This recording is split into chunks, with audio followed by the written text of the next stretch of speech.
नमस्ते दोस्तों, आपका हमारे चैनल पर स्वागत है।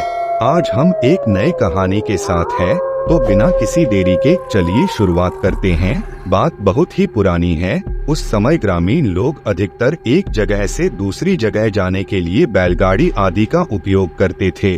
कोई भी शुभ त्योहार हो या कोई प्रयोजन, बड़ा से बड़ा मेला जगह जगह लगता था और मेला जाने के लिए लोग लगभग 10 से 15 दिन पहले से ही तैयारी शुरू कर देते थे। कुछ लोग पैदल ही गोल बनाकर रात को खा पी कर निकल जाते थे और सुबह होते होते मेले की जगह पर पहुंच जाते थे। कुछ लोग बैलगाड़ी आदि नांद कर निकल जाते थे।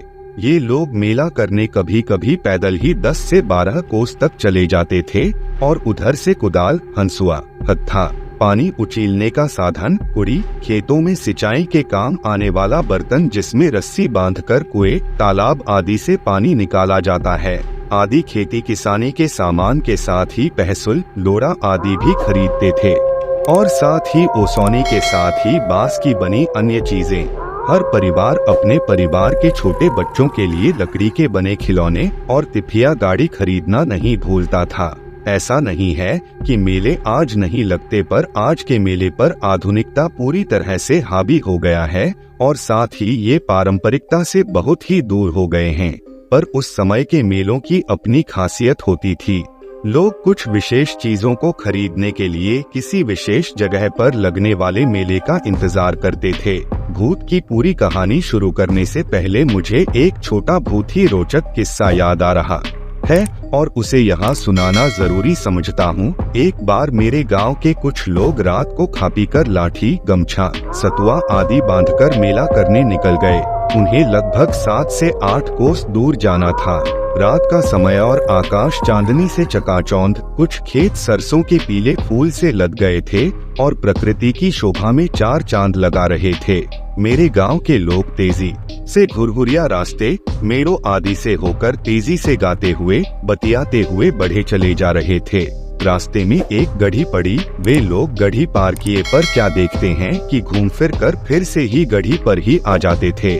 जब 2-3 बार उनके साथ यह घटना घटी तो उन लोगों को आभास हुआ कि उन्हें भुलौना भूत ही भुलवा रहा है। दरअसल भुलौना भूत के बारे में ऐसा कहा जाता है कि ये लोग लोगों को नुकसान तो नहीं पहुंचाते, पर उन्हें रास्ता भटकाकर परेशान करते हैं। फिर क्या था, तभी उसी गोल के एक बुजुर्ग ने अपनी चुनौती निकाली, सुरती बनाया और जय हो भुलौना बाबा कहकर थोड़ी सी सुरती वहीं चढ़ा दी और हनुमान जी का नाम लेकर फिर से आगे बढ़ गए। खैर इस बार उन्हें भुलौना भटकना से बच गए थे। खैर मेला जाने वाले इस गोल की समस्या कम होने का नाम ही नहीं ले रही थी। मेला के रास्ते में एक नदी पड़ती थी, पर उसका पाट बहुत ही छोटा था और इन दिनों में इसमें जांघ भर के पानी हुआ करता था और आसानी से कोई भी गवई व्यक्ति इसे पार कर सकता था। पर उस दिन जब ये लोग नदी के किनारे पहुँचे तो पाट लगभग 1 मील तक चौड़ा लग रहा था और उस चांदनी रात में पानी लहरा रहा था। इन लोगों को कुछ समझ में ही नहीं आ रहा था और पास में कोई मल्लाह या नाव भी नजर नहीं आ रही थी। ये लोग नदी से 10 मीटर पहले ही रुककर सुबह होने के इंतजार में वहीं बैठे बैठे ऊँधने लगे। खैर सुबह हुई तो इन लोगों को पता चला कि नदी तो अभी 100 मीटर के लगभग दूर है और वैसी ही पतली की पतली दिखाई दे रही है। दरअसल नदी के किनारों के खेतों में सरसों पूरी तरह से फूलकर पसरी हुई थी और हवा बहने पर सरसों के पीले फूल लहराते थे तो इन्हें नदी में पानी का आभास होता था। पर यहाँ भी किसी दूसरे भुलौना भूत ने इनके साथ मजाक करके इन्हें भुलवा दिया था। अब इस गोल का हर व्यक्ति सोच रहा था कि अगर रात को ही थोड़ी हिम्मत करके हम लोग आगे बढ़े होते तो पता तो चल जाता कि नदी का पाट न बढ़कर ये सरसों के खेत हैं। खैर उस समय भुलौना भूत ऐसी हरकतें करके लोगों को परेशान करते ही रहते थे, तो यह नई बात नहीं थी।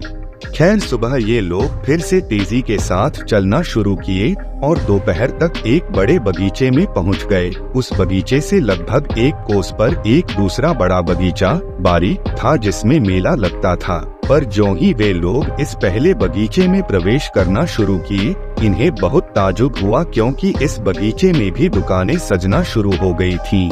इन लोगों को कुछ समझ में नहीं आ रहा था कि क्या करें। खैर इन्होंने एक दुकानदार से पूछ ही लिया कि क्या इस साल मेला इसी बगीचे में लगने वाला है, तो उस दुकानदार ने हामी सिर हिलाकर फिर अपने काम में लग गया। खैर इस बगीचे में भी एक छोटा कुआं था और पास में ही देवी का एक छोटा थान भी। यह बगीचा भी बहुत बड़ा था और लगभग 2 से 3 कोस की एरिया में फैला था। दिन में भी अंधेरा का पूरा साम्राज्य लग रहा था। इन लोगों ने कुएं पर पहुंचकर दातून आदि किया और आटा आदि सानकर वहीं लिट्टी बनाए और खाकर आराम करने लगे। दरअसल दुकानें सज रही थीं और मेला शाम को गुलजार हो जाता था। हर दुकानों पर चिराग जल उठते थे और कुछ पेड़ों पर लुकारे मशाल भी जल उठती थी। शाम को जब ये मेरे गांव के लोग मेला करने निकले तो उन्हें अजीब लग रहा था, क्योंकि उन्हें उस मेले में अपने गावजवार का कोई भी व्यक्ति नहीं दिख रहा था। उन्हें बहुत ताज्जुब हो रहा था, क्योंकि मेरे गांव का भी कम से कम 2 से 3 गोल और पास के गांवों के अनेकों गोल मेला में आए थे। कोई गोल गांव से पहले चला था तो कोई बाद में, पर कोई पहचान का व्यक्ति दिखाई नहीं दे रहा था। दुकानदार भी अजीब लग रहे थे और उनकी हरकतें भी अजीब थी। हमारे गांव के लोगों में एक बुजुर्ग यादव जी थे। उन्हें अब कुछ समझ में आने लगा था। उन्होंने गांव के सभी लोगों को एक साथ रहने की ही हिदायत देते हुए कहे कि धीरे धीरे डेरा की ओर बढ़ो, हम लोग भूतों के चंगुल में फंस गए हैं। यह अपना मेला नहीं, यह भूतों को मेला है, और अगर हम लोग समझदारी से काम नहीं लेंगे तो हम लोगों की जान को खतरा हो सकता है। पता नहीं जब ये लोग उस कुएं की ओर बढ़ने लगे तो दुकानदार भी एक एक करके धीरे धीरे इनके पीछे होने लगे। अपने उनके हाव भाव के साथ ही उनके आकार प्रकार भी बदलने लगे थे। अब वे अपने रूप में आना शुरू हो गए थे और डरावनी हरकतें भी करना शुरू कर दिए थे। फिर मेरे गांव के उस बुजुर्ग ने लोगों से कहा कि बिना पीछे देखे, बिना डरे कुएं की ओर आगे बढ़ो और वहां जो देवी का थान है वहां पहुंचकर देवी माँ की गुहार करो। खैर उपभूत और भी डरावनी हरकतें करने लग गए थे।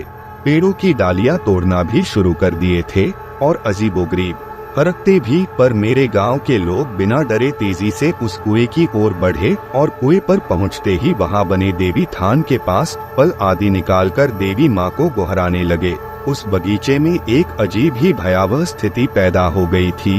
अंधेरा पूरी तरह से छा गया था और पेड़ों की डालियां तेजी से आपस में टकरा रही थीं। मेरे गांव के लोग अब हाथ जोड़कर उस देवी थान पर झुक गए थे। सबकी आंखें बंद थीं और वे बस देवी माँ से अपनी जान की भीख मांग रहे थे।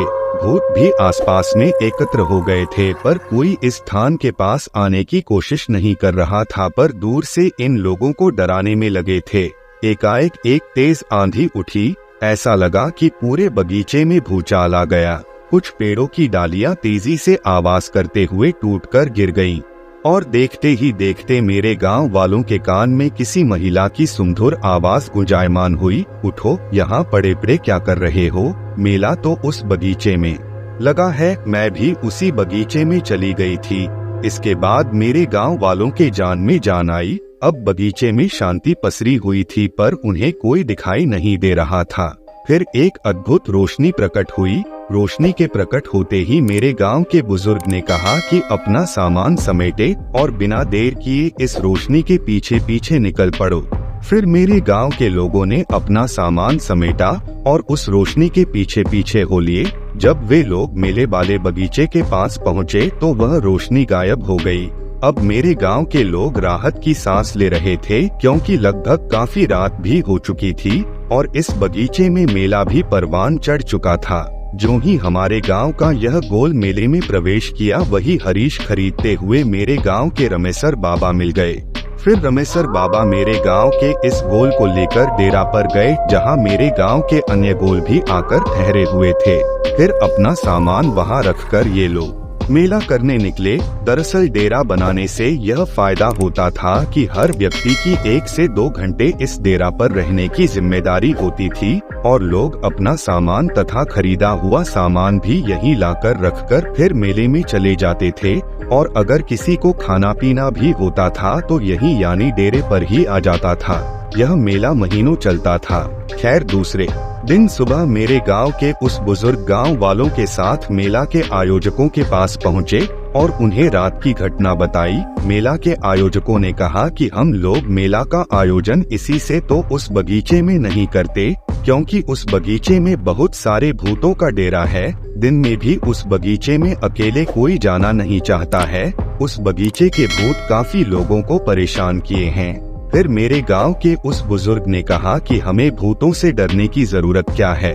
उस बगीचे में एक देवी माँ का थान है, हुआ भी है। आप लोग क्योंकि उस देवी थान पर पूजा आदि का आयोजन करके मेला का आयोजन वहीं करते हैं। माँ हम सबकी रक्षा करेगी और भूतों को भी वहाँ से 9-2-11 होना पड़ेगा। मेला आयोजकों को यह बात बहुत ही जंच गई और उन लोगों ने सोचा कि जो माँ उस बगीचे से इस बगीचे में मेला का आनंद उठाने आती है, तो क्यों नहीं मेले का आयोजन उसी बगीचे में किया जाए। तभी से इसी बगीचे में मेला लगना शुरू हो गया है। सब पर माँ की कृपा है। माँ के थान पर एक छोटा मंदिर भी बन गया है। मेले के दौरान पूरा बगीचा मामय हो जाता है। अगरबत्तियों कपूरों के जलने से पूरे बगीचे का माहौल देवीमय हो जाता है। लोग मेला भी करते हैं और माँ के दर्शन भी। नवरात्रि चल रहा है। माँ की कृपा आप सब पर बनी रहे। जय माता दी। आप पाठकों से सादर अनुरोध है कि यह बताना न भूले कि यह काल्पनिक पर सुनी सुनाई कहानी आपको कैसी लगी। मेरे द्वारा प्रस्तुत कथी कहानियों का कुछ न कुछ जरूर आधार होता है। मैं भले कहता हूँ कि ये काल्पनिकता पर आधारित है, पर वह मेरे शब्दों में होता है, क्योंकि कहानी किसी न किसी सुनी हुई घटना से प्रेरित होती है। जय माता दी। अगर आपको यह वीडियो पसंद आया तो लाइक करें और अपने विचार कमेंट सेक्शन में साझा करें। हमारे चैनल को सब्सक्राइब करना न भूलें ताकि आप हमारी आने वाली वीडियोस से अपडेट रह सकें। धन्यवाद।